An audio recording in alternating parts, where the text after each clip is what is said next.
Hello friends, स्वागत है आप सभी का बी कॉम्पिटिटिव यूट्यूब चैनल पे। आज का हमारा टॉपिक है द सीक्वेंसेस ऑफ टेंसेस। तो आइए देखते हैं।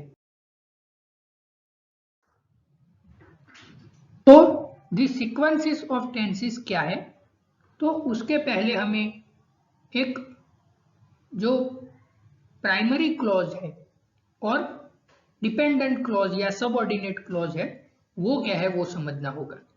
तो ऐसे जो क्लॉज है जो कि अपना अर्थ प्रकट करने के लिए दूसरों पर निर्भर रहते हैं, ऐसे क्लॉज को हम सबऑर्डिनेट क्लॉज या डिपेंडेंट क्लॉज कहते हैं। और उसके अलावा जो क्लॉज है जो कि अपना अर्थ प्रकट करने के लिए दूसरों पर निर्भर नहीं है, उनको हम प्राइमरी क्लॉज कहते हैं या तो प्रिंसिपल क्लॉज कहते हैं। तो अभी देखते हैं कि सबऑर्डिनेट क्लॉज की वर्ब का जो टेंस होता है वो प्रिंसिपल क्लॉज की वर्ब के टेंस के अनुसार होता है। तो इस नियम को सीक्वेंस ऑफ टेंस कहते हैं। तो जो प्रिंसिपल क्लॉज का वर्ब है उसका जो टेंस है तो वही इसी के अनुसार में सबऑर्डिनेट क्लॉज का वर्ब का टेंस रहता है। तो इस नियम को हम द सीक्वेंसेस ऑफ टेंस का नियम कहते हैं। तो अभी देखते हैं हम, जैसे कि द सीक्वेंसेस ऑफ टेंस। तो उसमें क्या है, सबसे पहले हम देखेंगे कि जो पीले कलर में है वो है प्रिंसिपल क्लॉज। तो उसमें क्या लिखा है, शी सॉ, तो वो पास्ट में है। और जो ग्रीन कलर में है वो फिर सबऑर्डिनेट क्लॉज है, तो वो क्या है, she had made a mistake. तो पूरा सेंटेंस है she saw that she had made a mistake.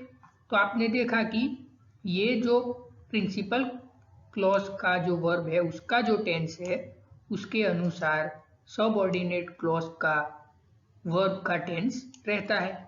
तो ऐसे ही दूसरा एक एग्जांपल है प्रेजेंट का कि I work so hard that I am always tired.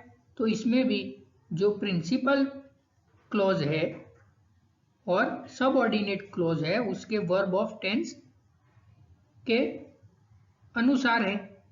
और एक एग्जांपल है I worked so hard that I was always tired. तो ये दोनों में भी प्रिंसिपल क्लॉज और सबऑर्डिनेट क्लॉज के वर्ब के टेंस पास्ट में है। तो ये भी एक संबंध। तो इस नियम को द सीक्वेंस ऑफ टेंसेस के कहते हैं। तो अभी फ्रेंड्स बात करेंगे दूसरे कई नियम की, जैसे कि जो प्रिंसिपल क्लॉज का वर्ब का टेंस यदि प्रेजेंट या फ्यूचर में हो, क्या कि प्रिंसिपल क्लॉज की वर्ब का टेंस प्रेजेंट या फ्यूचर में हो तो सबऑर्डिनेट क्लॉज का वर्ब वाक्य के भाव के अनुसार कोई भी टेंस में हो सकता है। तो यह एक नियम हो गया।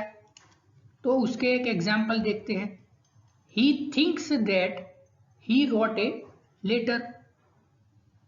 ऐसे ही दूसरा एक नियम है कि सबऑर्डिनेट क्लॉज में कोई पर्पस या कोई कंडीशन हो तो उसमें प्रेजेंट टेंस ही आता है। For example I worked hard so that I may pass. तो इस तरह से सबऑर्डिनेट क्लॉज में कोई पर्पस है या कोई कंडीशन है कि क्या पर्पस है कि मैं पास हो जाऊं, तो प्रेजेंट टेंस ही रहता है फिर आई मे पास। इस तरह से हम यह नियम का भी इस्तेमाल करते हैं। अभी है कोई एक्सेप्शनल केसेस, जैसे कि यदि कोई सबऑर्डिनेट क्लॉज में if, till, as soon as, when, unless, before, until, even if और एज इत्यादि से वो शुरू हो रहे हो एवं प्रिंसिपल क्लॉज में वर्ब फ्यूचर टेंस में हो तो सबऑर्डिनेट क्लॉज की वर्ब प्रेजेंट इंडेफिनाइट टेंस में होगी। प्रिंसिपल क्लॉज का वर्ब फ्यूचर टेंस में हो तो सबऑर्डिनेट क्लॉज की वर्ब प्रेजेंट इंडेफिनाइट टेंस में होगी अगर यह सभी शब्द आते हो। जैसे कि you will catch the train if run fast, तो इसमें आप देख सकते हैं कि प्रिंसिपल क्लॉज है वो फ्यूचर टेंस में है, you will catch the train, और उसमें इफ का इस्तेमाल हुआ है। तो उसके बाद जो सबऑर्डिनेट क्लॉज है वो प्रेजेंट इंडेफिनाइट में आएगा, तो रन फास्ट। इस तरह से हम, यह भी एक एक्सेप्शन केस है। दूसरा देखेंगे कि इफ, टिल, व्हेन, अनलेस और एस जैसे शब्द से शुरू हो वाक्य का, तो इनके साथ प्रेजेंट इंडेफिनाइट टेंस का प्रयोग होता है तथा प्रिंसिपल क्लॉज में कौन सा फ्यूचर का प्रयोग करेंगे। तो for example when he comes I shall start, तो यह एग्जाम्पल में आप देख सकते हैं कि जब if, till, when, unless, as जैसे शब्दों से वाक्य की शुरुआत हो तो प्रेजेंट इंडेफिनाइट और प्रिंसिपल क्लॉज में फ्यूचर टेंस रखेंगे। तो when he comes I shall start. उसके बाद एक एग्जाम्पल है कि प्रिंसिपल क्लॉज की वर्ब का टेंस यदि पास्ट में हो तो सबऑर्डिनेट क्लॉज की वर्ब का भी टेंस पास्ट टेंस में ही होगा। जैसे कि I found out that he was guilty, तो इसमें प्रिंसिपल क्लॉज की वर्ब का टेंस और सबऑर्डिनेट क्लॉज की वर्ब का टेंस पास्ट टेंस में ही रहेगा, दोनों सेम रहते हैं। अभी हम बात करेंगे सबऑर्डिनेट क्लॉज में यूनिवर्सल ट्रूथ, ज्योग्राफिकल ट्रूथ और हैबिचुअल फैक्ट आए तो उनके टेंस हमेशा कौन से में रहेंगे, प्रेजेंट टेंस में रहेगा। जैसे कि he said that honesty is the best policy, तो इस एग्जाम्पल में आप देख सकते हैं कि यूनिवर्सल ट्रूथ हो या ज्योग्राफिकल ट्रूथ हो या हैबिचुअल फैक्ट हो तो सबऑर्डिनेट क्लॉज का टेंस प्रेजेंट टेंस में रहेगा।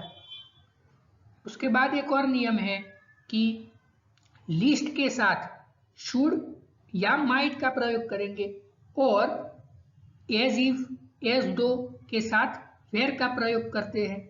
For example I worked hard, lest I should fail, तो आपने देखा कि जहां पे लिस्ट का प्रयोग किया है वहां पे शुड का प्रयोग करते हैं या माइट का प्रयोग भी हो सकता है। उसके बाद एक और एग्जाम्पल है he talks as if he were mad, तो इसमें आपने देखा कि इसमें एज इफ का प्रयोग किया है तो इसके साथ वेर का प्रयोग करेंगे। तो फ्रेंड्स, इसी के साथ ही आशा रखता हूं कि इस वीडियो के जरिए आपको बहुत कुछ जानने को मिला होगा और यह वीडियो आपकी रोजमर्रा की जिंदगी एवं आपकी आने वाली कॉम्पिटिटिव एग्जाम में साबितफुल और आपको हेल्पफुल बने। Thank you so much.